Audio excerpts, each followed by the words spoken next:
Shalom Bapak Ibu Saudaraku sekalian, berjumpa lagi dalam ibadah online kita hari ini dengan kesempatan yang baru yang Tuhan berikan, tentunya dengan sukacita yang baru. Setiap hari, makin bersukacita, makin hari makin ditambahkan oleh Tuhan. Mari saat ini kita bersyukur bersama-sama, naikkan penyembahanmu, naikkan ucapan syukurmu kepada Tuhan Yesus. Mari kita menyembah. Thank you Jesus. Amin, amin, amin.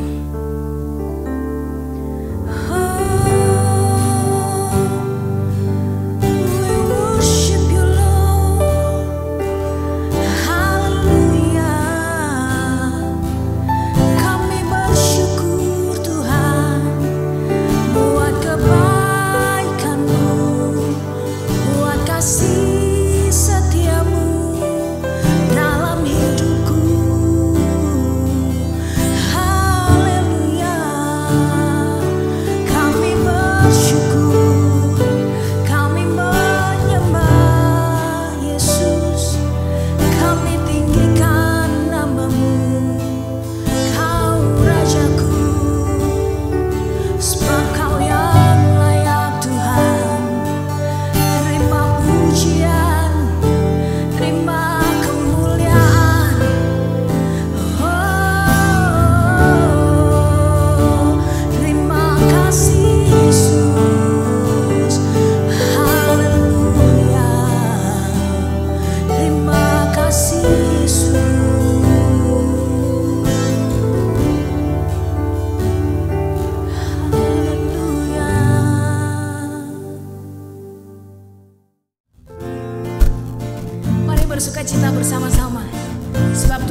kekuatan-Mu. Di hadirat-Mu ku datang, persembahkan lagu di hadapan Rajaku.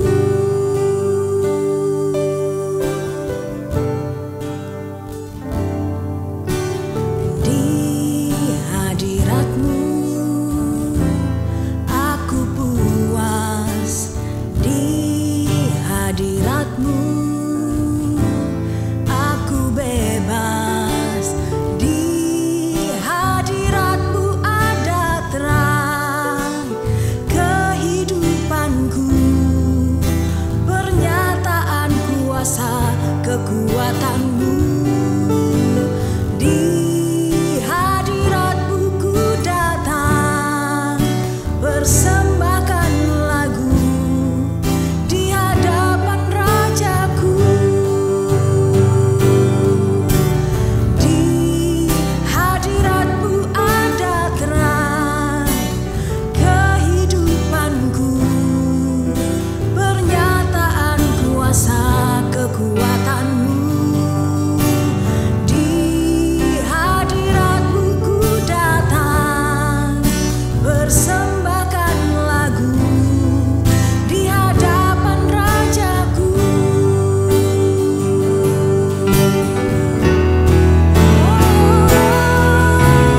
Di hadirat-Mu ada terang kehidupanku, pernyataan kuasa kekuatan-Mu. Di hadirat-Mu ku datang, persembahkan lagu di hadapan Rajaku. Di hadirat-Mu ada terang kehidupanku, pernyataan kuasa kekuatan-Mu. Di hadirat-Mu ku datang, persembahkan lagu di hadapan Rajaku.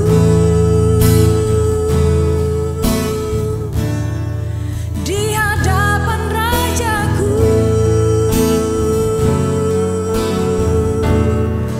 Di hadapan Rajaku.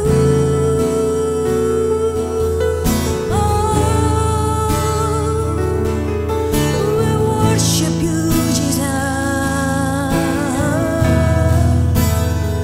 Kami bersyukur Tuhan, kami bersyukur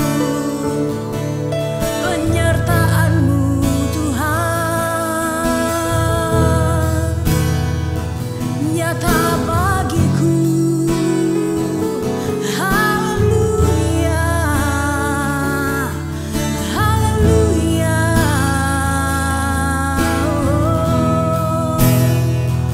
haleluya. We worship You, Jesus. We worship You, Lord. Haleluya,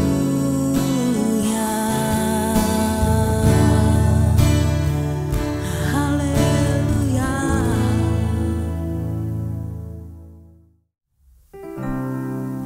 Mari siapkan hati kita untuk menerima taburan firman Tuhan.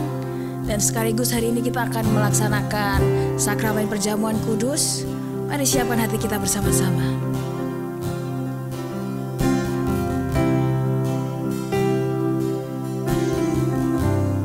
Firman jadi manusia, diam di antara kita. Ada hidup terang bagi manusia, Engkau datang bagi kepunyaanmu.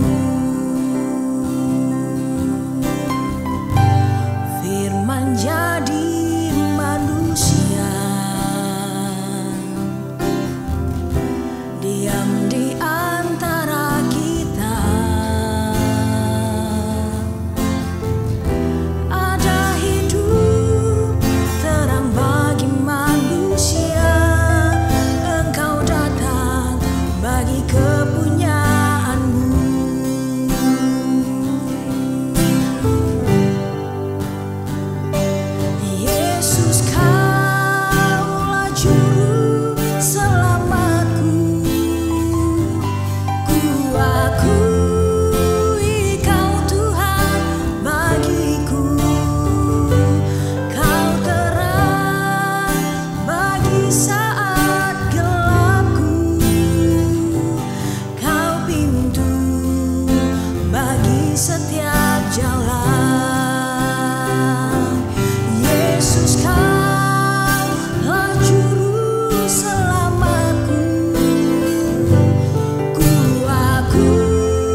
Puji nama Tuhan, kita telah menyanyikan sebuah lagu penyembahan dan kita berdoa supaya penyembahan itu dapat berbau harum di hadapan Tuhan. Saudara, dimanapun saudara berada, entah di rumah atau di tempat masing-masing, percayalah bahwa Tuhan bersemayam di atas pujian umatnya. Pada hari ini mari kita siapkan hati kita untuk menerima sakramen perjamuan kudus yang akan kita lakukan bersama-sama. Mari kita persiapkan perjamuan kudus. Anda di rumah atau dimanapun Anda berada sekarang, mari kita siapkan hati. Kita mau berdoa bersama-sama. Mari kita berdoa.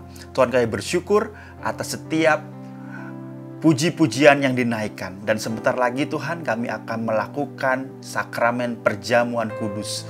Engkau berkati kami, Engkau urapi kami, Engkau persiapkan hati kami. Di dalam nama Tuhan Yesus. Haleluya. Amin.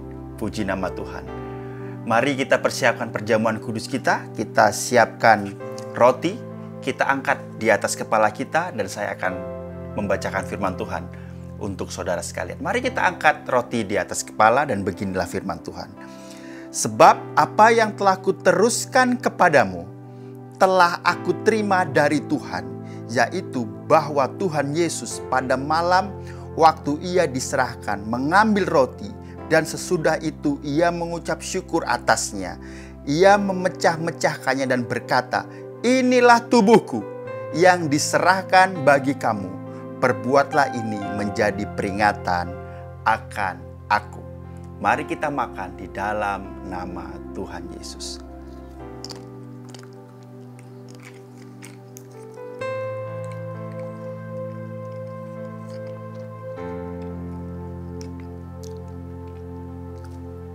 Puji nama Tuhan.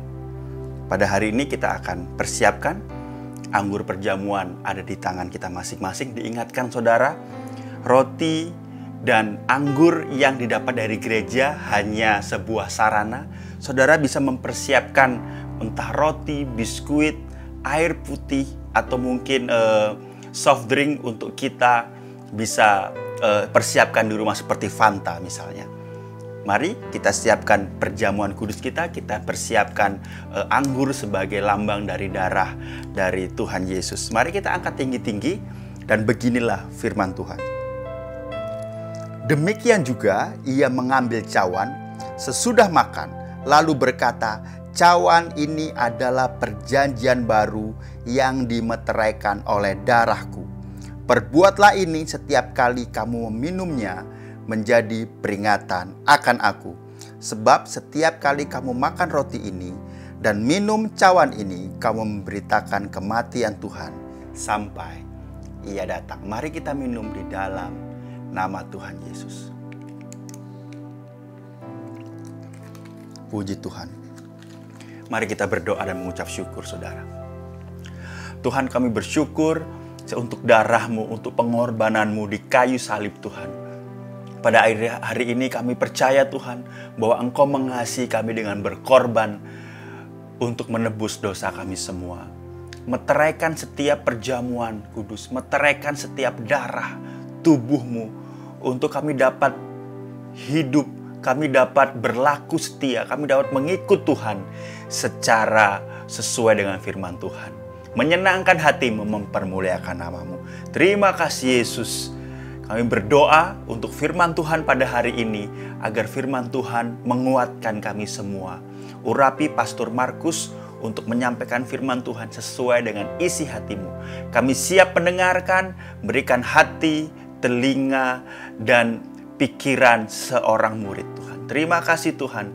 Ajar kami untuk menjadi pendengar dan juga dapat melakukannya. Di dalam nama Tuhan Yesus, kami berdoa dan mengucap syukur. Haleluya. Amin, amin, amin.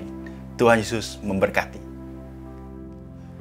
Shalom saudara yang dikasihi Tuhan, senang sekali kita dapat berjumpa kembali dan saya percaya setiap kita tentunya ada dalam pemeliharaan Tuhan. Itulah sebabnya saya terus berdoa supaya setiap kita tetap percaya anugerah Tuhan selalu menyertai setiap kita. Dan saudaraku, kita bersyukur karena kita sudah ambil bagian di dalam sakramen perjamuan kudus, dan itu artinya setiap kita selalu ada di dalam persekutuan dengan tubuh dan darah Tuhan. Saudara, ini merupakan satu kesukaan tersendiri kita sebagai orang percaya, bahwa kita selalu memiliki fellowship dengan Tuhan. Dan saya rindu dimanapun saudara berada, saya rindu setiap kita tetap menikmati fellowship bersama dengan Tuhan. Saudaraku, hari ini kita akan belajar bersama-sama. Dan pada kesempatan ini saya ingin mengajak saudaraku untuk sekali lagi belajar dari kisah yang mungkin sudah sangat umum kita pelajari, yaitu tentang kisah Lazarus yang dibangkitkan. Dan kita tahu bersama bahwa kisah ini adalah kisah yang sebetulnya sederhana, tetapi saya percaya setiap kali saudara mempelajari, saudara akan mendapatkan berkat di dalamnya. Dan seperti biasanya, saya akan dibantu oleh Pastor Robert. Beliau akan melayani kita lewat pembacaan Alkitab. Dan hari ini saya ingin mengajak setiap saudara untuk kita membaca bersama-sama, merenungkan firman Tuhan yang terambil di dalam Yohanes pasal yang ke-11 ayat yang ke-39 sampai dengan ayat yang ke-44. Sebentar ketika Pastor Robert membacakan, saudara juga ikut bersama-sama membacakan. Silakan Pastor Robert untuk membacakan buat kita sekalian. Yohanes pasal 11 ayat 39 sampai 44. Kata Yesus, "Angkat batu itu." Marta, saudara orang yang meninggal itu, berkata kepadanya, "Tuhan, ia sudah berbau, sebab sudah 4 hari ia mati." Jawab Yesus, "Bukankah sudah kukatakan kepadamu, jikalau engkau percaya, engkau akan melihat kemuliaan Allah?" Maka mereka mengangkat batu itu. Lalu Yesus mengadah ke atas dan berkata, "Bapa, aku mengucap syukur kepadamu, karena engkau telah mendengarkan aku. Aku tahu bahwa engkau selalu mendengarkan aku. Tetapi oleh karena orang banyak yang berdiri di sini mengelilingi aku mengatakannya, supaya mereka percaya bahwa engkaulah yang telah mengutus aku." Dan sesudah berkata demikian, berserulah ia dengan suara keras, "Lazarus, marilah keluar." Orang yang telah mati itu datang keluar.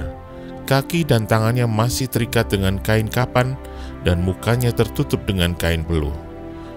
Kata Yesus kepada mereka, "Bukalah kain-kain itu, dan biarkan ia pergi." Puji Tuhan, saudaraku. Hari ini kita sudah mendengar satu pembacaan firman Tuhan yang luar biasa. Dan bagi Bapak Ibu Saudara yang suka dengan judul, maka judul saya hari ini adalah Melihat Terang di Dalam Kegelapan, atau Terang di Dalam Gelap. Saudaraku, mungkin saudara berpikir, ya, bagaimana mungkin saya dapat melihat terang di dalam gelap? Atau di dalam kegelapan saya dapat melihat terang?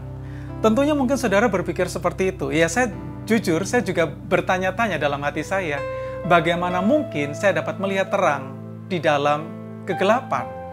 Saudaraku, setelah saya membaca akan kisah Lazarus ini, kemudian saya merenungkannya, dan saya mencoba untuk saya membayangkan saya ada di sana. Dan saudaraku, sejujurnya saya mau katakan, justru ketika kehadiran Yesus, atau justru ketika Yesus hadir, di situ saya sedang merenungkan bahwa Marta dan Maria serta orang-orang yang lain memiliki satu harapan. Disitulah saya mau katakan buat saudaraku, ketika dalam suasana yang dimana tidak menolong kita untuk bergairah, tapi ketika kita bisa berjumpa dengan Yesus, maka di sanalah ada harapan. Dan harapan ini tentunya datang dari Sang Terang itu, yang tidak lain adalah Tuhan Yesus Kristus. Itulah sebabnya saya sangat diberkati dengan pembacaan firman Tuhan, kisah tentang Lazarus ini, dan dari sini saya semakin dikuatkan dan saya memiliki satu pengharapan bahwa berjumpa dengan Tuhan, saya akan melihat terang. Nah, saudaraku, mari kita akan belajar lebih jauh tentang kisah Lazarus yang dibangkitkan ini. Saudaraku, Yohanes pasal yang ke-11 sebenarnya menceritakan tentang satu fakta yang real, satu fakta realita, bahwa ternyata setiap orang yang mengasihi Tuhan tentunya sangat berharap mendapatkan kasih sebagaimana yang dia pikirkan. Tetapi kenyataannya, saudaraku, bahwa setiap orang yang mengasihi Tuhan ternyata juga mengalami masa-masa kelam. Orang yang mengasihi Tuhan juga mengalami masa-masa yang tidak mengenakan. Bahkan mungkin ada kalanya hal-hal yang mungkin berbau kekecewaan juga bisa dialami oleh orang-orang yang mengasihi Tuhan. Seperti halnya kisah di dalam kisah Lazarus ini. Bahwa Lazarus orang yang sangat mengasihi Tuhan. Marta dan Maria juga mengasihi Tuhan. Tetapi yang terjadi justru bahwa apa yang kita lihat di sini, Lazarus sakit, tetapi Yesus tidak datang untuk menyembuhkan. Marta dan Maria berharap Yesus hadir untuk mendapatkan lawatan Yesus, dan setidaknya harapannya bahwa Yesus datang untuk memberikan jamahan atau tumpang tangan, dan Lazarus sembuh. Tetapi kenyataannya tidak demikian. Tetapi disinilah saudaraku, saya mau beritahu buat saudara sekalian, bahwa jangan berharap atau jangan berpikir bahwa kehidupan kekristenan adalah kehidupan yang tidak dilalui dari sebuah proses. Kekristenan akan selalu memasuki proses. Dan itu yang saya pikirkan dan itu yang saya cermati dari kisah ini. Dan perlu saudara ketahui semua bahwa tidak semua proses kehidupan adalah hukuman. Sekali lagi, tidak semua proses kehidupan adalah hukuman dari Tuhan. Dan sebaliknya juga demikian. Tidak semua berkelimpahan atau memiliki berkat yang berlimpah-limpah merupakan tanda bahwa dia adalah orang yang benar di mata Tuhan. Telah sebaiknya kita mau belajar lebih lanjut tentang kisah ini, dan saya berharap saudara bisa diberkati. Saudaraku, tentunya saudara sudah mengerti tentang kisah ini, di mana Marta dan Maria berharap Yesus hadir, seperti tadi saya katakan, tetapi kenyataannya Yesus tidak hadir pada waktu yang diharapkan. Tetapi justru yang terjadi adalah bahwa Lazarus mungkin dia sakitnya udah begitu parah dan akhirnya dia meninggal. Dan tentunya orang-orang di sekitarnya juga merasa kehilangan dengan meninggalnya Lazarus, dan secara khusus Marta dan Maria. Tetapi pertanyaan yang muncul adalah, mengapa Tuhan Yesus menunda kedatangannya? Pertanyaan itu. Dan yang kedua adalah, mengapa ketika Tuhan Yesus mendengar utusan dari Marta dan Maria yang datang kepadanya dan mengatakan bahwa orang yang kau kasih sakit, dan Yesus tidak bergegas untuk datang ke rumah mereka untuk menyembuhkan di saat-saat kritis Lazarus? Jujur saudaraku, itu pertanyaan saya. Dan mungkin saudara juga bertanya demikian. Dan bisa nggak saudara membayangkan, seandainya hal itu terjadi di tengah-tengah kita pada saat-saat seperti sekarang ini. Ketika mungkin ada seseorang yang sakit, kemudian dia telepon ke seorang dokter, kemudian dari ujung sana sang dokter menerima telepon dan berkata, oh ya oke. Tetapi setelah ditunggu, dokter ini tidak kunjung tiba. Dan sampai akhirnya si pasien ini meninggal. Bisa saudara bayangkan apa yang ada atau apa yang terjadi pada kehidupan saudara? Pasti saudara akan marah besar. Mungkin saudara akan mulai membuat pernyataan-pernyataan di media sosial. Mungkin saudara akan kecewa dan saudara akan membuat segala sesuatu menjadi makin rumit, saudaraku. Dan juga mungkin dalam kehidupan kekristenan. Ketika saudara ada masalah, ketika saudara ada pergumulan, dan saudara mulai berdoa, saudara benar-benar menyampaikan semua pergumulan saudara kepada Tuhan. Mungkin saudara berseru, mengerang, berpuasa. Tetapi jawaban tidak kunjung tiba. Tuhan seolah-olah membiarkan hal itu terjadi. Dan mungkin saudara sedang berpikir, di mana Tuhan? Mengapa Tuhan tidak menjawab seruan doa saya? Mengapa Tuhan tidak mengindahkan permohonan saya? Apakah saya kurang setia? Dan lain sebagainya. Seringkali saudaraku, hal seperti itu yang kita hadapi hari-hari seperti sekarang. Dan mungkin saudara juga akan memiliki rasa kecewa terhadap Tuhan. Mungkin saudara juga muncul rasa amarah kepada Tuhan atau marah kepada Tuhan. Dan mungkin juga muncul dalam pemikiran saudara bahwa Tuhan ini kayaknya tidak sayang dengan saudara. Saudaraku, seringkali hal itu terjadi dalam kehidupan kita orang percaya, bahwa orang yang mengasihi Tuhan tetap akan diizinkan oleh Tuhan untuk memasuki proses-proses kehidupan. Dan yang paling penting dalam hal ini adalah bukan mencari tahu kenapa Tuhan tidak menolong, tapi yang kita ingin lakukan adalah apakah ada rencana Tuhan yang luar biasa di balik ini semua? Karena saudaraku, pada dasarnya kalau saya mau katakan, alasan mengapa Yesus tidak hadir pada saat itu, saya menemukan ada dua hal yang kemudian saya menerima ini sebagai satu kebenaran firman, di mana bagian yang pertama mengapa Yesus tidak hadir pada waktu utusan itu datang kepada Yesus. Bagian yang pertama adalah yang saya pikirkan, bahwa sesuatu yang saya anggap besar, itu terlalu kecil di mata Tuhan. Sekali lagi, sesuatu yang saya anggap besar, itu terlalu kecil di hadapan Tuhan. Mungkin saya berpikir, Tuhan, masalah saya ini besar, rumit, berat, saya nggak sanggup Tuhan. Tetapi mungkin bagi Tuhan, itu adalah masalah yang kecil. Sebab bagi Tuhan, sesuatu yang kita anggap besar, itu masih jauh di bawah dari standar Tuhan, dari rencana Tuhan, dari rancangan Tuhan yang besar. Dan Tuhan mau melakukan itu. Dan kita temukan bahwa Tuhan tidak sekedar datang hanya untuk ingin melihat Lazarus sakit, kemudian didoakan dan sembuh, atau dijamah dan sembuh. Tapi Tuhan Yesus memiliki satu rencana yang jauh lebih besar dari itu, yaitu untuk membuat Lazarus mengalami satu pengalaman iman yang luar biasa, satu pengalaman yang spektakuler, yaitu dari kematian menuju kebangkitan. Yang pertama. Dan yang kedua, saudaraku, ini soal waktu. Berbicara soal waktu, maka Tuhan ingin mengajarkan kepada kita bahwa Tuhan yang memegang kendali atas kehidupan kita, dan yang kita perlu tahu bahwa waktu Tuhan adalah waktu yang terbaik, dan Tuhan sanggup menolong kita tepat pada waktunya. Seringkali kita berpikir bahwa Tuhan sekarang ini waktu yang paling tepat. Tuhan sekarang ini, hari ini, tanggal ini, bulan ini, kondisi saya seperti sekarang, dan sekarang waktu yang paling tepat. Tetapi saudaraku yang dikasihi Tuhan, sekali lagi, bahwa Tuhan tahu waktu yang tepat buat kita. Kita hanya berpikir berdasarkan apa yang kita tahu. Tapi Tuhan yang Maha Tahu, Tuhan yang kita panggil dalam nama Yesus itu, Dia memegang kendali seluruhnya, dan Dia yang melakukan yang terbaik lebih daripada apa yang kita bayangkan.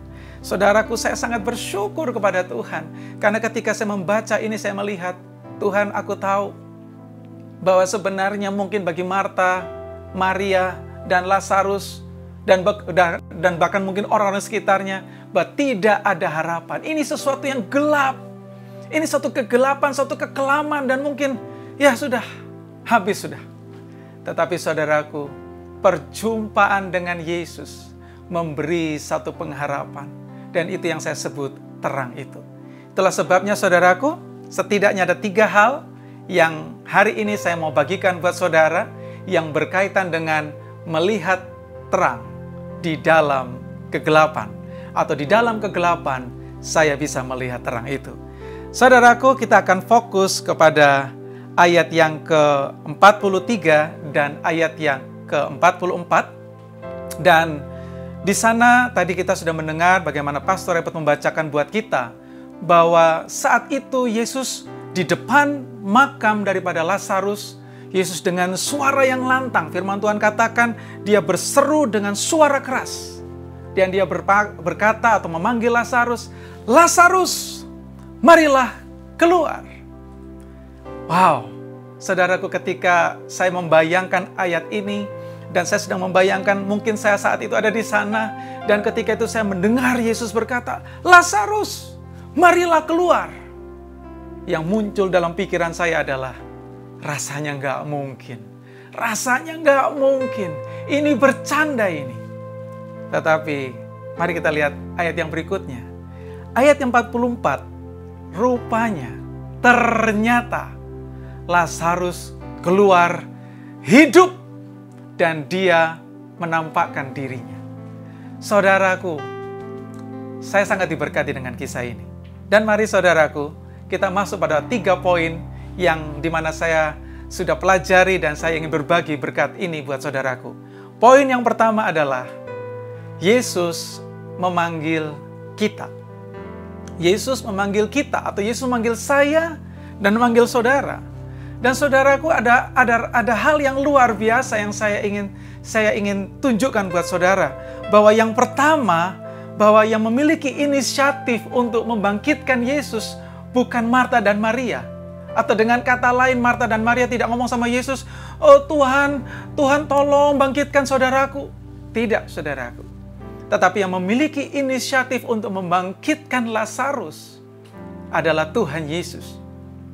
Dan bahkan pada ayat yang ke-34, ada bagian yang menarik di mana ketika Yesus berjumpa dengan Maria, setelah dia berjumpa dengan Marta, kemudian Yesus berkata, "Di mana engkau baringkan dia? Di mana engkau membaringkan Lazarus yang sudah meninggal itu?" Kemudian Maria bergegas membawa Yesus dan menunjukkan tempat atau makam di mana Lazarus dibaringkan. Dari sini kita melihat bahwa Yesus ingin menunjukkan kepeduliannya, perhatiannya, kasihnya, dan Yesus juga ingin menunjukkan bagaimana Allah akan dimuliakan setelah itu.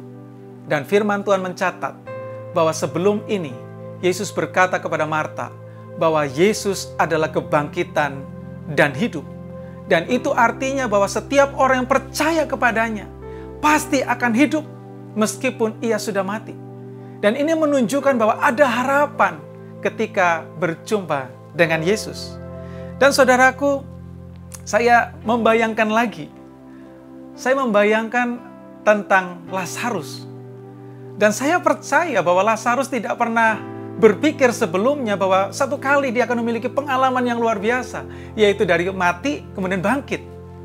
Dan saya yakin saudaraku, saudara juga berpikir demikian, bahwa Lazarus pasti tidak pernah membayangkan akan hal itu.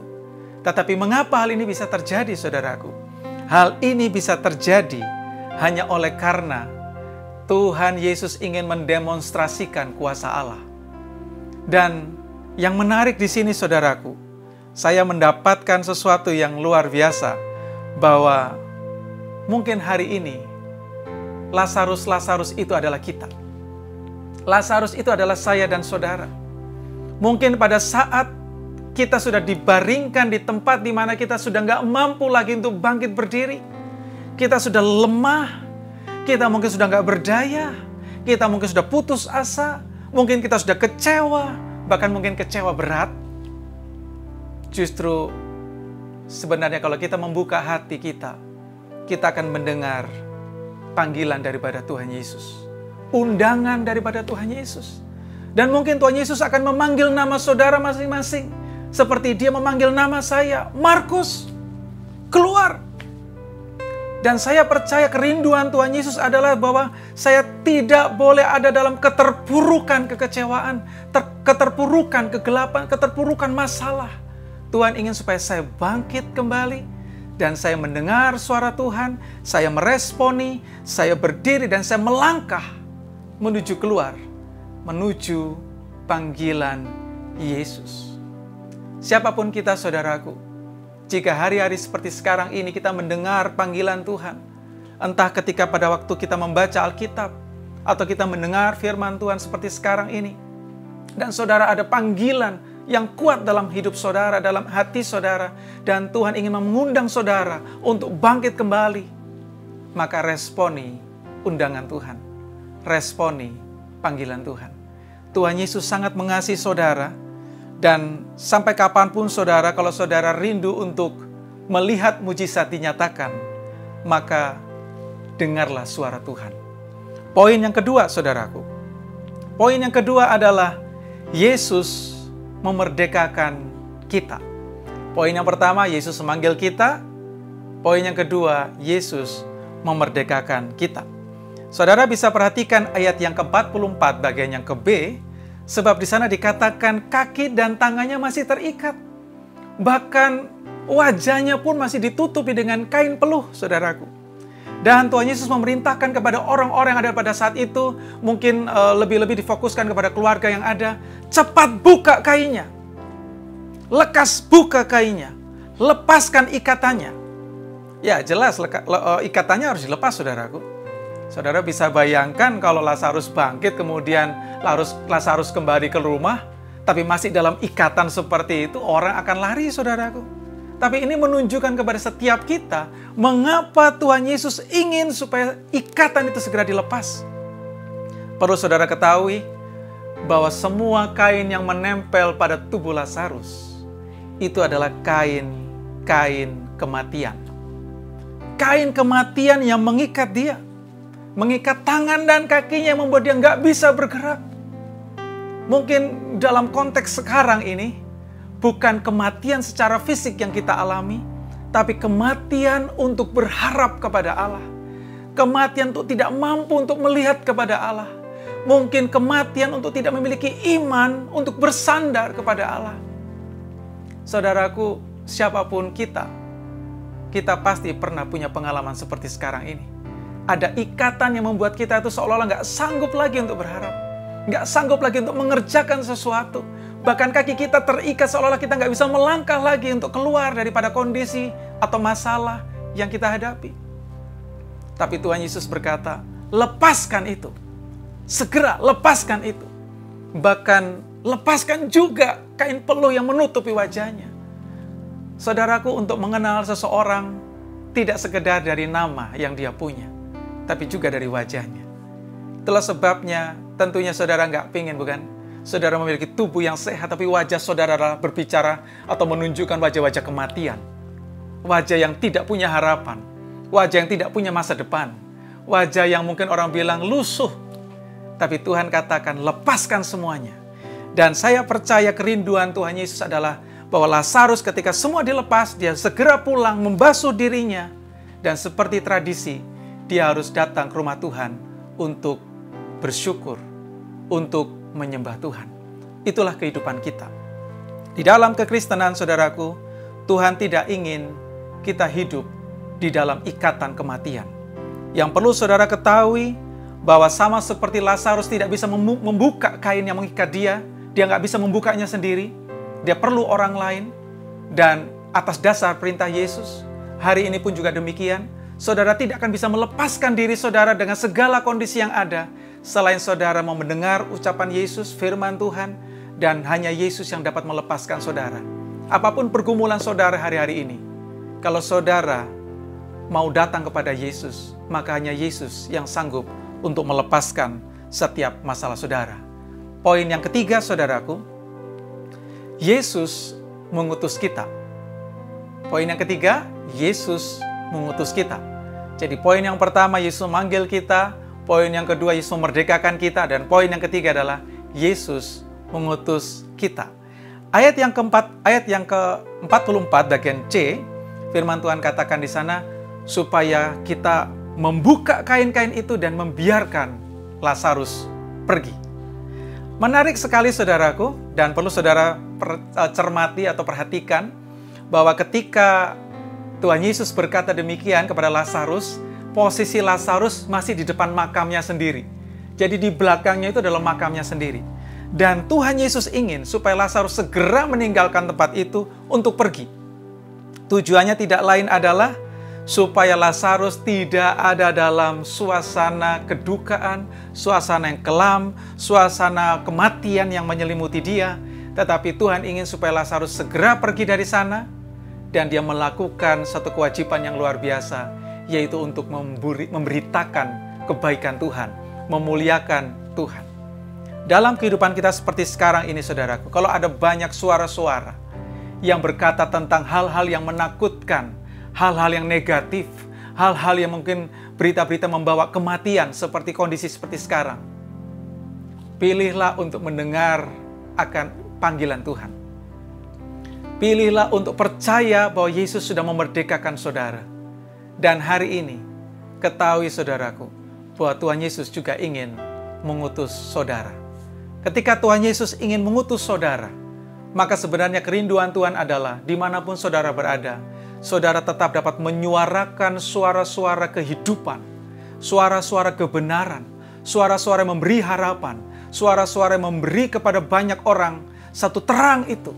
Sehingga meskipun berita kegelapan yang ada saat-saat ini, tapi mereka masih punya harapan karena mereka masih bisa mendengar kebenaran firman Tuhan. Hari-hari seperti sekarang ini, saudaraku, jangan segera membangun monumen hanya untuk sekedar mengenang kebaikan Tuhan. Tetapi yang saya mau beritakan buat saudara, saya mau beritahukan buat saudara, maksud saya, adalah mari dalam kondisi seperti sekarang ini, ketika Tuhan sudah menolong saudara, Tuhan sudah memberikan satu harapan kepada saudara. Bahkan Tuhan berjanji untuk memberikan mujizat dalam kehidupan saudara. Jadikan momentum ini untuk membangkitkan semangat saudara. Untuk kemudian saudara pergi dan saudara bisa menjadi berkat bagi banyak orang. Setidaknya kalau saudara belum sanggup menjadi berkat secara materi atau finansial dan lain sebagainya, jadilah berkat lewat perkataan yang membangun, menguatkan, dan membuat banyak orang diteguhkan. Saudaraku, saya percaya bahwa Tuhan yang ajaib sudah membangkitkan saudara dari segala keterpurukan saudara, dan saudara sudah hidup di dalam Dia, dan percayalah bahwa Tuhan Yesus yang luar biasa itu juga menyertai kehidupan saudara. Tuhan Yesus memberkati saudara, dan mari kita satukan hati, kita mau berdoa terlebih dahulu. Tuhan, terima kasih untuk hari ini. Kami mengucap syukur Tuhan Yesus untuk kebaikan-Mu. Kami mengucap syukur karena Tuhan sudah membawa kami dalam persekutuan dengan tubuh dan darah-Mu, yaitu dengan roti dan anggur, dan bahkan kami juga dibawa untuk bersekutu di dalam kebenaran firman-Mu. Dan hari ini Tuhan, kami juga percaya bahwa Tuhan memakai kami untuk menjadi alat Tuhan, untuk boleh menyuarakan kebenaran, bahwa kehidupan kami sudah dibangkitkan, dan kami hidup kembali, hidup di dalam Tuhan, dan bersama Tuhan selalu ada jaminan. Terima kasih Tuhan Yesus, terpuji nama-Mu, dalam nama Yesus kami berdoa. Amin. Tuhan Yesus memberkati saudara sekalian.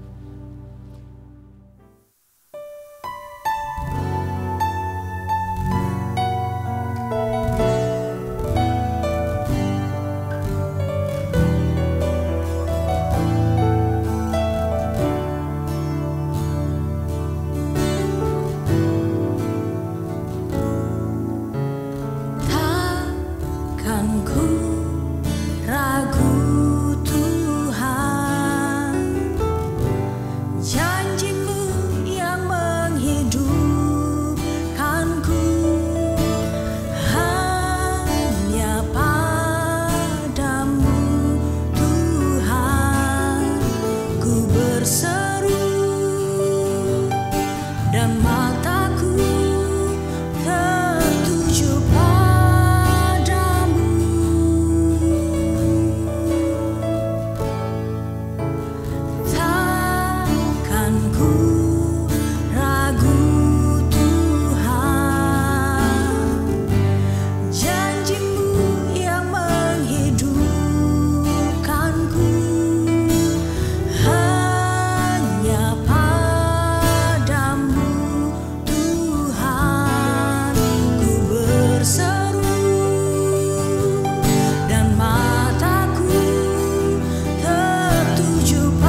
Puji nama Tuhan, saudara.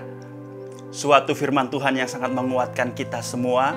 Suatu lagu penyembahan yang sangat membuat hati kita terhibur.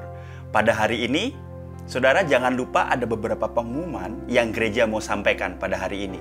Yang pertama, tanggal 10 Juni jam 7 malam, Youth Authentic, Youth GBI Fund akan mengadakan Zoom service, ibadah online yang akan dilayani oleh Pastor Raditya Oloan. Oleh sebab itu, bagi saudara semua, anak-anak muda atau orang-orang yang berhati muda, jangan lupa untuk catat tanggalnya, tanggal 10 Juni 2020 jam 7 malam, kita akan melakukan service Zoom sama-sama Youth Authentic GBI Faith Unlimited. Oleh sebab itu, saudara, siapkan hati kita semua, catat tanggalnya.